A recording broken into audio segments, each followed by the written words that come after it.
It's like eye candy in here. There's so many cool bikes and so many cool concepts.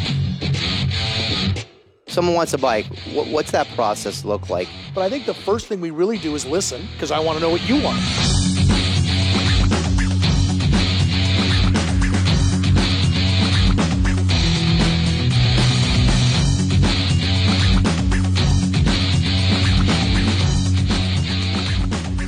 It really becomes a collaboration, you know? It inspires me to go, okay, I got this.